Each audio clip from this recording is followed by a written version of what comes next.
Ok. Ça fait plusieurs années que je porte plus de montre. Non pas que j'aime pas l'objet. Comme tout bon enfant des années 90, j'ai eu cette Casio que tout le monde a eu là. Et j'avoue qu'à une époque, en étant un bon fan de technologie, je pensais que je pourrais plus me passer de ma montre connectée. Je m'en souviens d'avoir dit à mon père que ouais, ça, c'est le futur. Je pense que tout le monde aura ça bientôt. C'est vraiment un truc dont tu peux pas te passer et tout. À part l'Apple Watch, il n'y a pas vraiment de montre connectée qui résiste à l'usage du temps. Hein. Google Wear, c'est un peu mort. Même si je comprends l'attrait esthétique. Aujourd'hui, si je porte plus de montre, c'est plus dans un but philosophique. C'est juste que je veux être moins asservi au temps.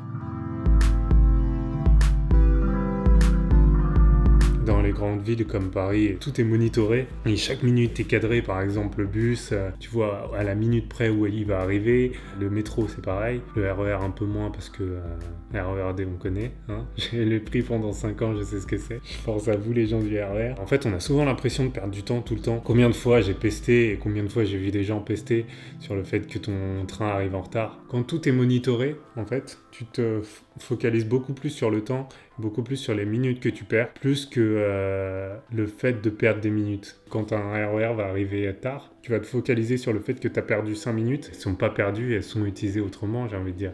C'est cette notion de perte de temps qui fait s'énerver les gens, surtout. À chaque fois que je commence à perdre patience et me dire ouais, je suis en train de perdre du temps dans des bouchons ou quelque chose comme ça, j'aime toujours me poser la question, de toute façon, qu'est-ce que j'avais à faire? Mais si c'était pas important, il n'y a pas de problème, en fait.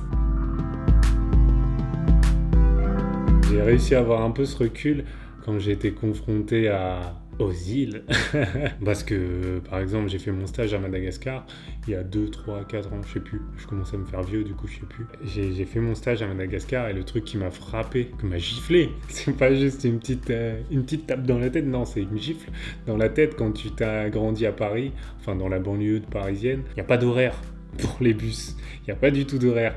Et du coup, t'arrives là et t'attends le bus. Je sais pas si c'est encore comme ça, je pense que c'est encore comme ça. Mais t'attends le bus et oui, il n'y a pas d'horaire.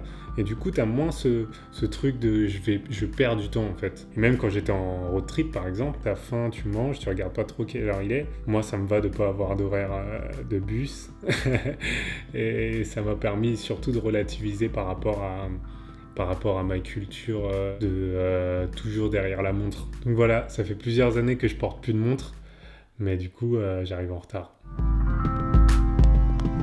Merci d'avoir regardé cette vidéo. Évidemment, pour moi, c'est beaucoup plus simple de ne pas porter de montre parce que je travaille en freelance maintenant. Voilà, n'hésite pas à me dire si tu as aimé cette vidéo. Si tu aimes ce genre de contenu, je t'invite vraiment à t'abonner sur la chaîne. Il y a beaucoup de contenu dans ce genre qui arrive. Je pense sortir maintenant une vidéo par semaine. Voilà, passez une bonne journée. Peace.